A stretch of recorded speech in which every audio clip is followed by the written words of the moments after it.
نحمده ونصلي على رسوله الكريم أما بعد فأعوذ بالله من الشيطان الرجيم بسم الله الرحمن الرحيم يا أيها الذين آمنوا اجتنبوا كثيرا من الظن إن بعض الظن إثم ولا تجسسوا ولا يغتب بعضكم بعضا آمنت بالله صدق الله ومولانا العظيم وصدق رسوله النبي الكريم ونحن على ذلك من الشاهدين والشاكرين والحمد لله رب العالمين۔ آج جو آیات میں نے آپ کے سامنے تلاوت کی، اس میں لڑائی جھگڑوں کے کچھ اسباب کا بڑی باریک سے ذکر فرمایا اور بہت سے کاموں کو حرام اور ناجائز قرار دیا ہے۔ چنانچہ فرمایا کہ اے ایمان والو، تم اپنے دل میں اپنی طرف سے بدگمانی قائم کر لیتے ہو، ان سے پرہیز کرو، کیونکہ بعض گمان ایسے ہوتے ہیں جو خود گناہ ہیں، یعنی کسی بات کی تحقیق کے بغیر اور دلائل سے ثابت ہوئے بغیر کسی شخص کے بارے میں کوئی بدگمانی قائم کر لینا، اس نے شاید ایسا کیا ہوگا، یا ایسی بدگمانی سے بچو، کیونکہ ایسی بدگمانی گناہ ہے۔ اپنی طرف سے کسی شخص کے بارے میں کوئی خیال گھڑ لیا یا کوئی معمولی سی بات کسی شخص کے اندر نظر آئی اور اس معمولی بات پر اپنی طرف سے ہوائی قلعہ تعمیر کر لیے اور قلعہ تعمیر کر کے اس کے بارے میں بدگمانی میں مبتلا ہو گئی، یہ گناہ ہے۔ ہم تو باتیں بناتے ہیں لوگوں کے بارے میں، بدگمانیاں کرتے، یہ سوچتے نہیں ہیں کہ بھئی یہ جو ہم کر رہے کیا یہ ثواب مل رہے ہمیں کہ گناہ مل رہے۔ جب تک کسی کے بارے میں کوئی بات تحقیق سے دلائل کے ساتھ آنکھوں سے مشاہدہ کر کے ثابت نہ ہو جائے، اس وقت تک اس کے بارے میں کوئی برا گمان قائم نہ کرو۔ میرے محترم، پہلے تحقیق کرے، اپنے آنکھوں سے دیکھے، اگر اپنے آنکھوں سے نہیں دیکھے، سنی باتوں پر یقین بھی نہ کرے۔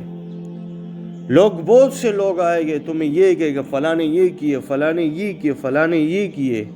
تم لا حول پڑھو اس کے سامنے یا اس کو چپ کرائیں۔ جب تک تحقیق نہ ہو، ثبوت نہ ہو، اس وقت تک اس آدمی کے بات کے اوپر عمل بھی نہ کریں۔ حضرت عیسیٰ علیہ السلام کا ایک واقعہ ذکر کرتا ہوں۔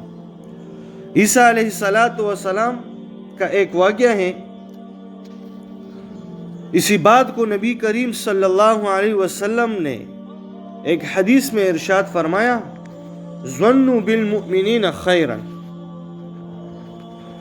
فرمایا کہ یعنی مسلمانوں کے ساتھ اچھا گمان رکھو۔ ایک حدیث میں حضور صلی اللہ علیہ وسلم نے حضرت عیسیٰ علیہ السلام کا ایک واقعہ بیان فرمایا کہ حضرت عیسیٰ علیہ السلام نے ایک شخص کو دیکھا کہ وہ کسی دوسرے کی کوئی چیز چوری کر رہا ہے۔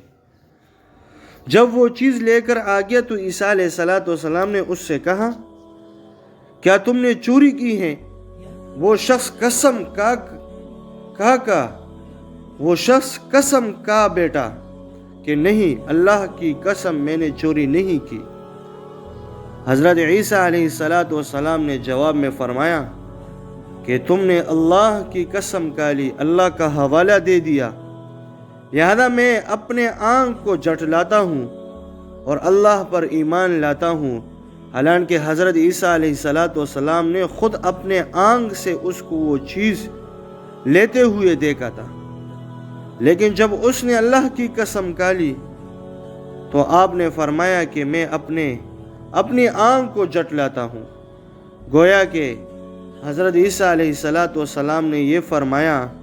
کہ میں نے اس کو یہ چیز لیتے ہوئے تو دیکھا ہے،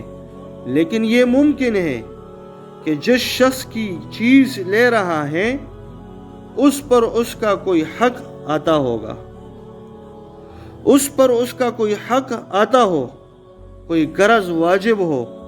اور وہ شخص اس کو نہ دے رہا ہو، اس لیے اس نے اپنا حق اس طرح حاصل کر لیا ہو، لہذا